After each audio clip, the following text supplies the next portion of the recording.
Materi dari Rektor Universitas Balikpapan, Bapak Isradi Jainal. Pak Isradi?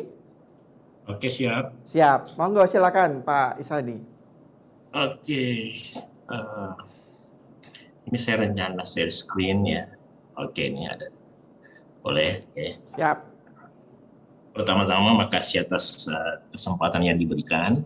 Ya, menarik sekali tema ini. Namun sebelum saya bicara lebih lanjut terkait ibu kota negara yang diboyong pada masa pandemi, saya memperkenalkan diri dulu. Saya Isradi Zainal.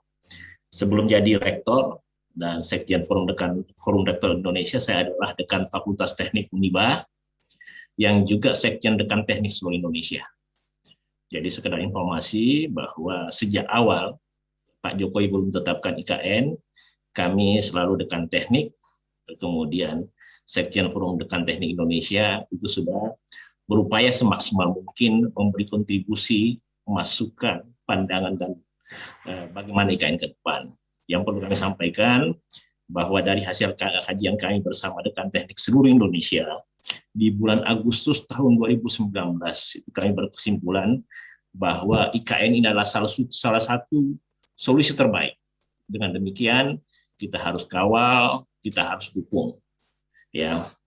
Dan memang dalam sejumlah kegiatan kami melakukan dukungan, dialog bersama menteri, kemudian terakhir kemarin tanggal 6 November 2021, kami bersama Dekan Teknik Indonesia dan mantan Dekan Teknik yang ada sudah dirjen, ada rektor, ada wakil rektor, sekali lagi memberi usulan terkait bagaimana IKN ke depan, yang dari pembicara 1, 2, dan 3 tadi itu sejalan. Hanya memang masih ada beberapa catatan yang mesti saya luruskan berdasarkan hasil kajian kami secara sinergis secara nasional. Jadi sebenarnya terkait latar belakang pemindahan IKN itu sudah final, sudah dikaji oleh sejumlah pakar dari seluruh Indonesia, dan kesimpulannya kalau di presentasi 90% pakar dan yang ngerti terkait tata kota bahwa pemindahan IKN ke Kaltim itu adalah langkah yang tepat. Ini ada di slide ini, kemudian saya hanya menampilkan apa yang pernah saya komentari pada saat di awal-awal IKN akan dipindahkan. Kalau dari asumsi tadi ini sudah segalanya memenuhi syarat, ya. Kemudian kami sempat ditanya saat itu. Saat itu kami masih Dekan Teknik, ya, Dekan Fakultas Teknologi Industri, ditanya, di IKN itu kan ya dia membahas gambut, apakah bisa dibangun gedung-gedung tinggi. Kami berdiskusi dengan teman-teman, kebetulan saya adalah Ketua Persatuan Insinyur Indonesia Kalimantan, bahwa untuk teknologi sekarang, ini ada ya, bahwa untuk teknologi sekarang, apapun, bangunan apapun bisa dibangun, di mana dan dengan teknologi yang maju itu bisa dikendalikan.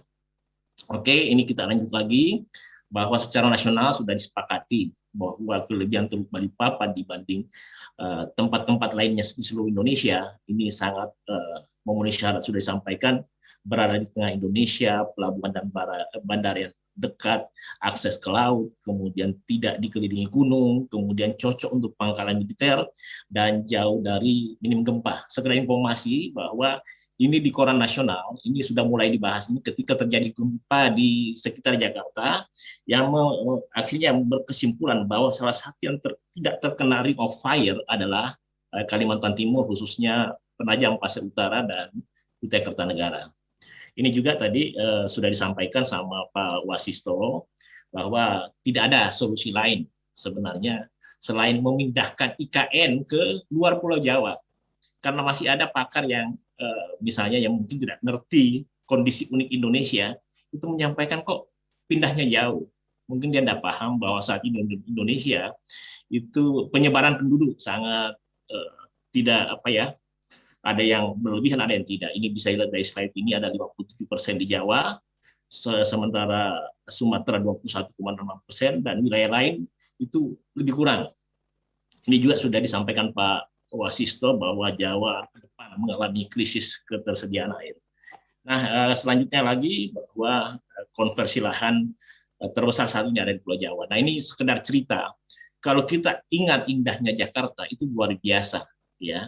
Tapi kalau kita pandang itu kan kita memandang beton dari para pakar dengan kemudian konsep forest dan green city, itu akhirnya kita akan berpandangan bahwa akan ada model ibu kota baru yang unik, yang disepakati bahwa di atas 50% adalah ruang terbuka hijau.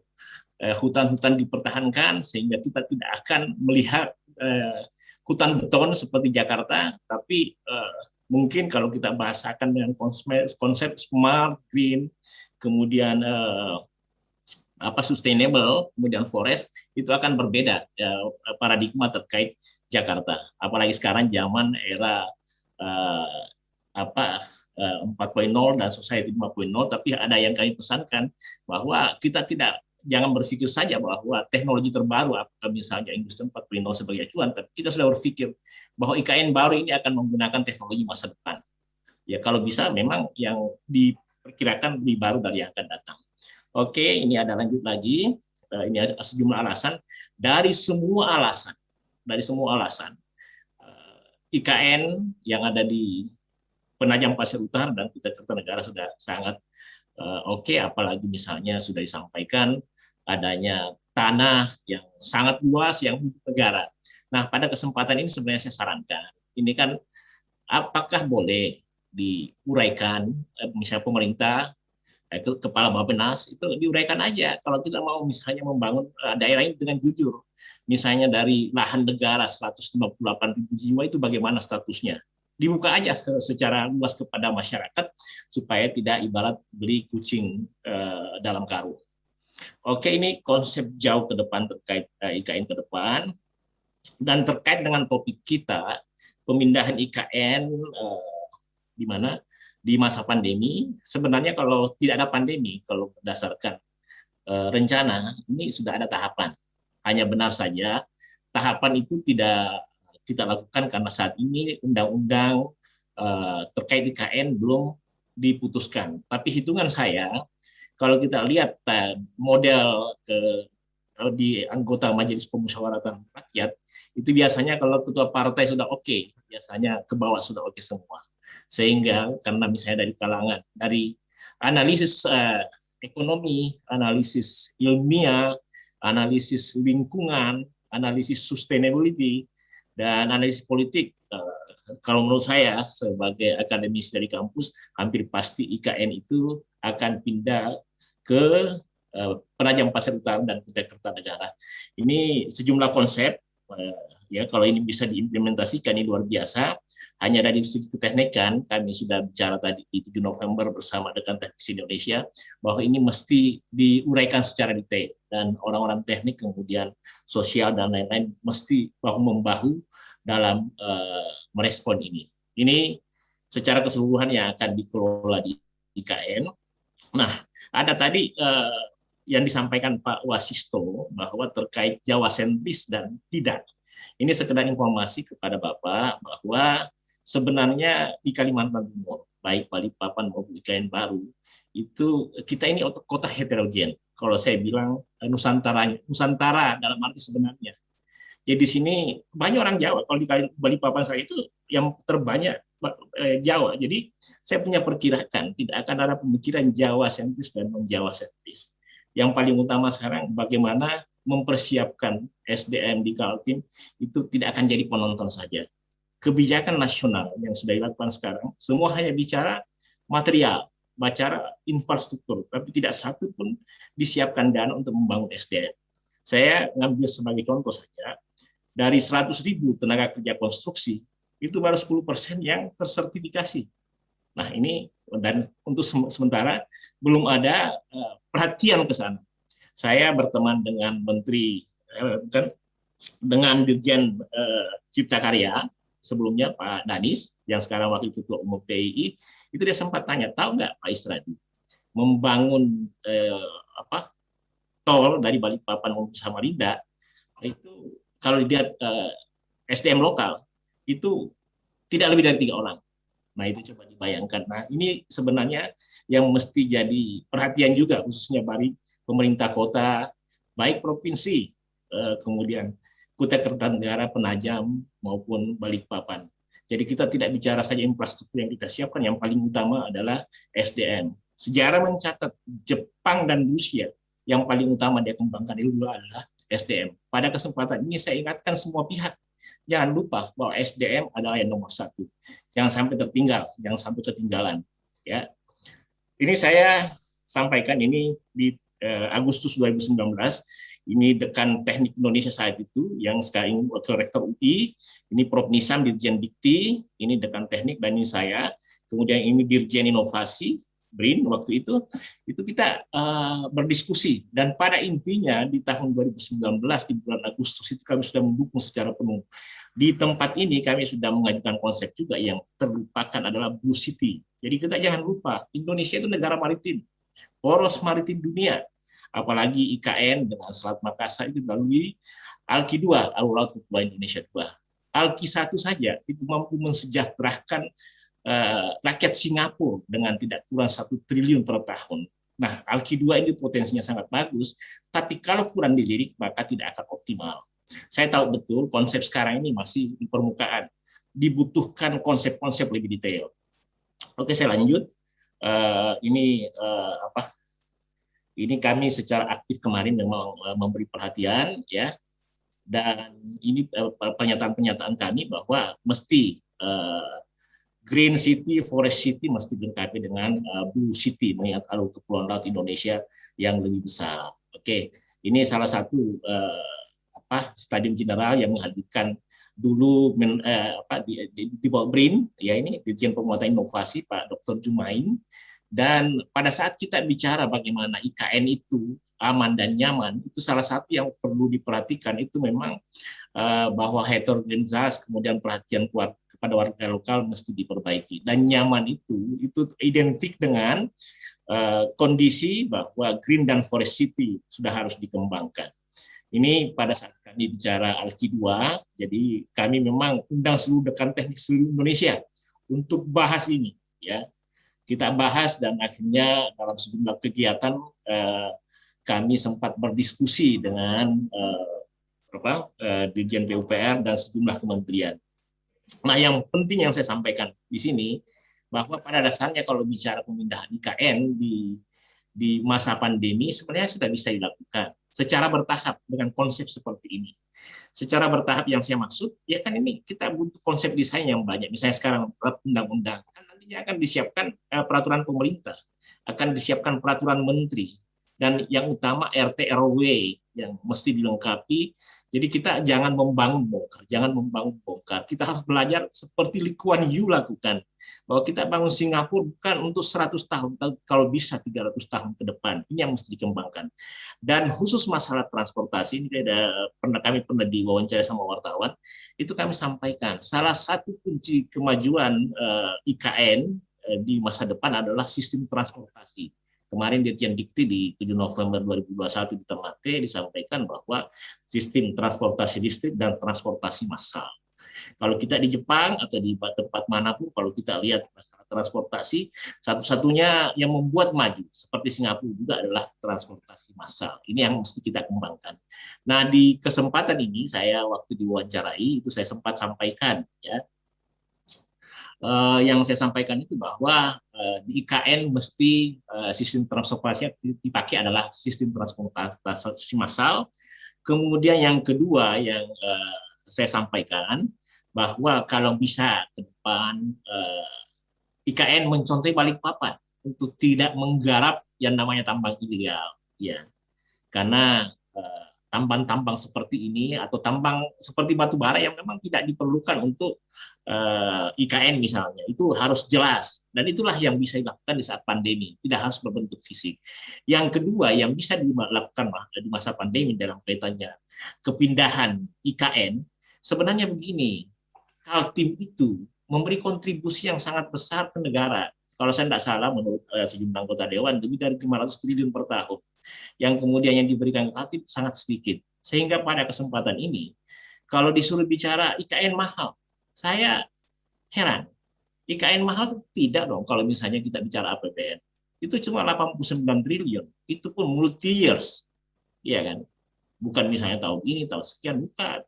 Terus yang kedua, coba dibandingkan. Misalnya saya anggap tidak mahal, Kalau saya bandingkan dengan tol Balikpapan ke Samarinda saja, itu sekitar 16,3 triliun. Yang sebenarnya kalau konteks penghasilan Kaltim itu sudah seharusnya puluhan tol sudah dibuat. Dan kalau dikonversi dengan apa yang seharusnya dibangun, itu tidak ada masalah. Dan membangun misalnya, anggaplah istana, tanpa konsep IKN juga bisa kok. Kan di daerah lain kan ada istana. Tidak ada masalah. Kalau perlu pakai uang Kaltim aja bangun istana. Kemudian begitu juga infrastruktur. Jadi penunjang kalau saya lihat selama ini, misalnya pembangunan eh, sejumlah infrastruktur misalnya jalan, itu bagian dari konsep. Meskipun misalnya bisa tidak dikaitkan dengan DKN, tapi memang Kaltim harus dibangun. Kaltim jangan dijadikan anak tiri. Oke, saya lanjut lagi. Nah, ini bagian dari kegiatan-kegiatan yang pernah kami laksanakan. Jadi kami ini secara intens ya. Jadi mungkin kami adalah salah satu universitas, kemudian sebagai lembaga yang paling intens membahas ini. Kami tidak pernah lelah ya di setiap kegiatan, bahkan kami menulis bagaimana membangun IKN yang smart, sehat, dan aman. Karena kami yakin kalau tanpa transportasi massal, tanpa green, tanpa forest itu tidak akan tuntas. Tapi perlu jadi catatan, undang-undang itu tidak cukup.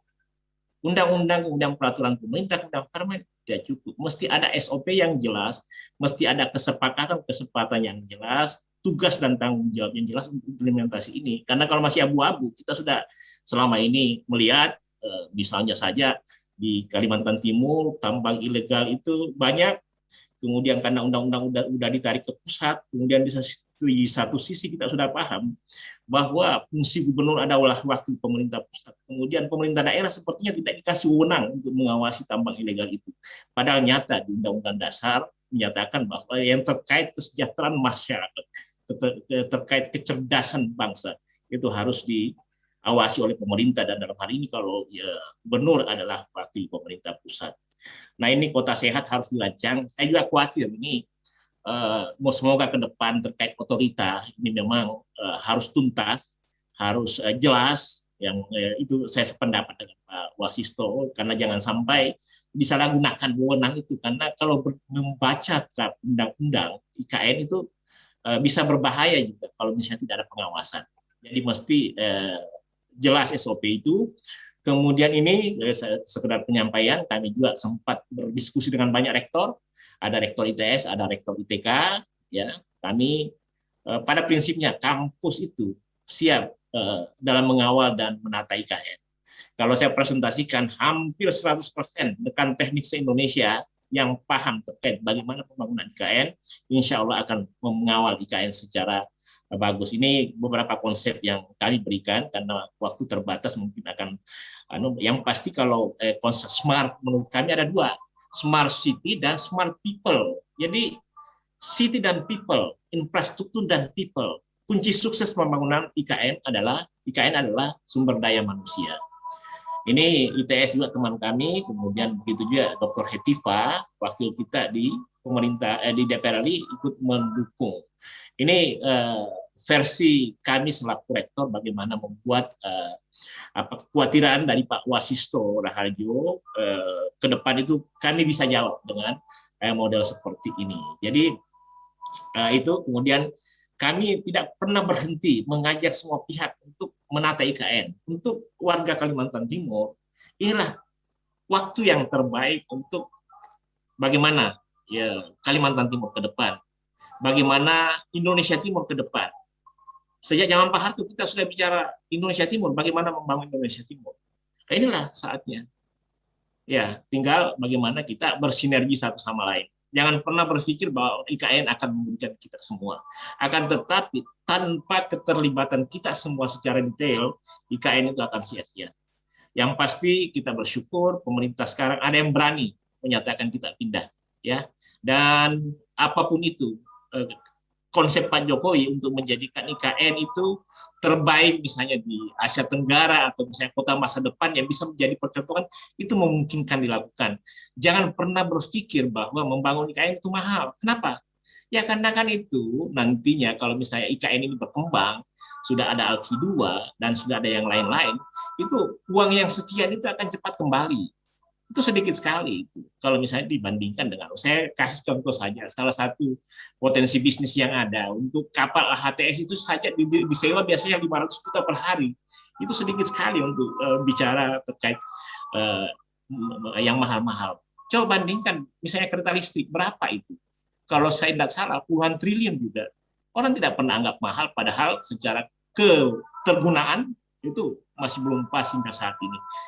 Oke, saya lanjut lagi. Ini beberapa sehingga nasional kami mengajak semua berbicara, ya, baik mahasiswa maupun yang lain-lain. Hanya kami memang salah satu yang perlu kami sampaikan bahwa sudah saatnya sekarang, selain misalnya disiapkan infrastruktur, dibantu disiapkan SOP, dibantu disiapkan catatan. Ya kan, karena kita ini terbiasa bikin undang-undang, bikin peraturan pemerintah, bikin permen yang kita tidak laksanakan. Karena apa? Tidak disosialisasikan secara baik. Apa tugas dan tanggung jawabnya, kalau perlu tugasnya gubernur, tugasnya otoritas, tugasnya masyarakat, harus hitam di atas putih dan mereka tahu secara detail. Ditanya apa Anda paham atau tidak? Jangan sampai tidak paham. Tapi yang pertama, yang paling utama, ini bukan untuk asing, ini untuk nasional. Tapi kembali ke kita semua. Kita harus mengawasi IKN itu.